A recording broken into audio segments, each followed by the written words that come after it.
エモエモ。こんにちは、えもこです。今回は iPad が紙の書き心地になるペン先をレビューします。iPad にペーパーライクフィルムを貼ると画面がザラザラと紙のような質感になってお絵かきしやすくなるのですが、画面が白っぽくなって iPad の綺麗な画面が台無しになってしまうので、画面にフィルムを貼るか迷っている人もいると思います。そこで今回は画面をザラザラさせるのではなく、ペン先の方をザラザラさせて紙のような書き心地になるというペン先を実際にお絵かきしてレビューしてみたいと思います。それでは行ってみましょう。まずは普通のペン先でお絵かきしてみます。使用するのは iPad Pro 12.9 インチ2021年モデルと Apple Pencil 第2世代です。画面には光沢フィルムを貼ってあります。光沢フィルムに普通のペン先で描くとツルツルカツカツしていて、アナログで絵を描いている人は慣れるまで少し描きにくいと思います。光沢フィルムはツルツルしていて描きにくいのですが、透明度が高いので画面が白っぽくならないメリットがあります。なので光沢フィルムにこのペン先を組み合わせれば画面が綺麗なまま紙のような質感になって最強なのではというわけで、実際に試してみたいと思います。開封中には返芯が3本入っています。この製品は1500円くらいなので1本あたり500円くらいです。純正の返芯が1本570円くらいなので、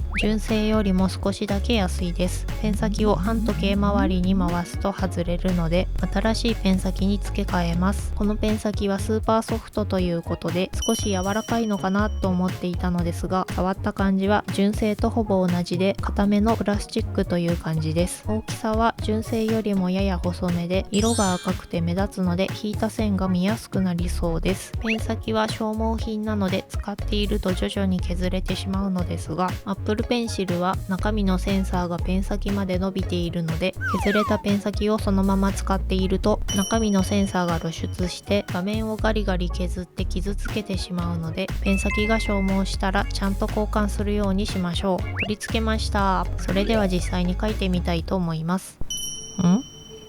あれ？これは紙っぽいのか？多少引っかかる感じはあるけど、ペーパーライクフィルムのようなザラザラした紙っぽい感じではないです。これは光沢フィルムが悪いのかな？というわけで、フィルムを貼っていないタブレット PC にも書いてみます。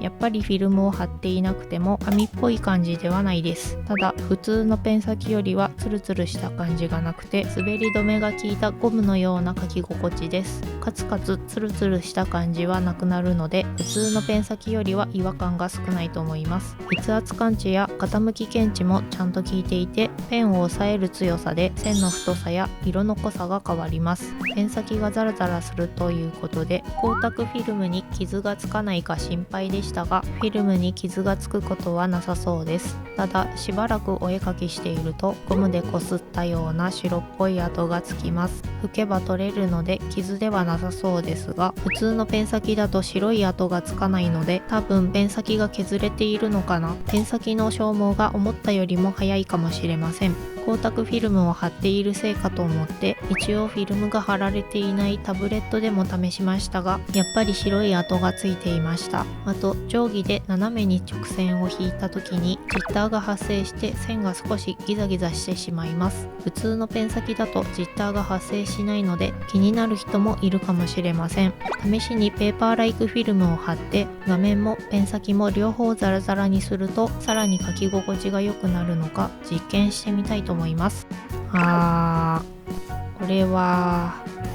ペンが引っかかりすぎてペーパーライクのサラサラ書ける感じがなくなってしまいました。お互いのいいところを打ち消し合っている感じで、ペーパーライクフィルムとの相性はあまり良くないみたいです。というかパッケージの裏の注意書きにペーパーライクフィルムでは使わないでと書いてあるので、皆さんは真似しないでください。ちょっと横道にそれてしまいましたが、次はイラストの書き心地をチェックしてみたいと思います。しばらく使ってみた感想ですが、普通のペン先先よりはツルツル感が抑えられて書きやすいけど、普通のペン先とペーパーライクフィルムの組み合わせほど書き心地は良くならない感じでした。紙というよりはややゴムっぽい書き味になるので、髪の毛とか長いストロークの線を描くときに筆圧が弱い人は引っかかる感じがして逆に描きにくくなってしまうかもしれません。あと直線を引いた時に少しジッターが発生したり、線がペン先からほんの少し下にずれて描かれるように見えるので、純正のペン先と比べるとやや精度が落ちてしまう印象です。ただその辺は意識しないとわからないレベルなので、画面がツルツルして描きにくい人は適度な抵抗感ができて普通のペン先よりも描きやすくなりそうです。ただ期待していたほど紙っぽい質感にはならなかったので、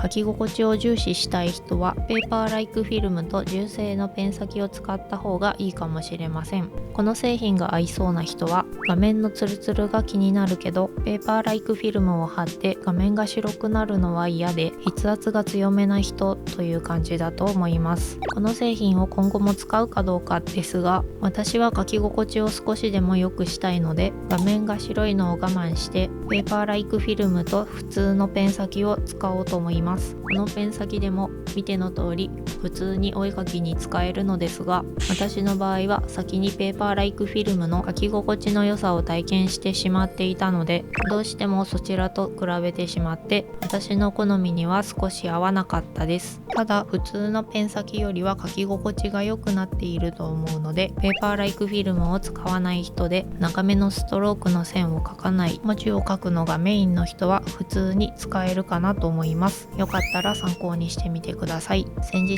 取り外しできるペーパーライクフィルムやいろいろなフィルムの書き心地を比較した動画も作ったので、気になる人は見てみてください。今回はちょっと期待値を上げすぎてしまいやや残念な結果になってしまいましたが、画面が綺麗なまま書き心地が良くなるというコンセプトはすごくいいと思いますし、定期的に新しいのが出ているようなので今後のアップデートに期待したいと思います。ガジェット系は実際に使ってみないとわからないということで、今後も良さそうな製品を見つけたら購入してレビューしたいと思います。皆さんも気になる製品があればコメントで教えてもらえると嬉しいです。このチャンネルではおすすめのガジェットやお絵描き関連の動画を投稿しています。他にも iPad のお絵描きを快適にするアイテムを紹介していて、先日指が痛くなりにくいペングリップやお絵描きが速くなる片手デバイスなどもレビューしているので、気になる人はそちらも見てみてください。この動画が参考になったよという人はチャンネル登録や高評価、コメントなどしてもらえると動画を作る励みになるのでよろしくお願いします。あと先日サブチャンネルを開設したので、ちょっとしたガジェットの紹介やメインの方には上げにくいけどどうしても紹介したいことなんかはサブチャンネルの方に投稿していく予定です。よかったらそちらもチャンネル登録よろしくお願いします。ご視聴ありがとうございました。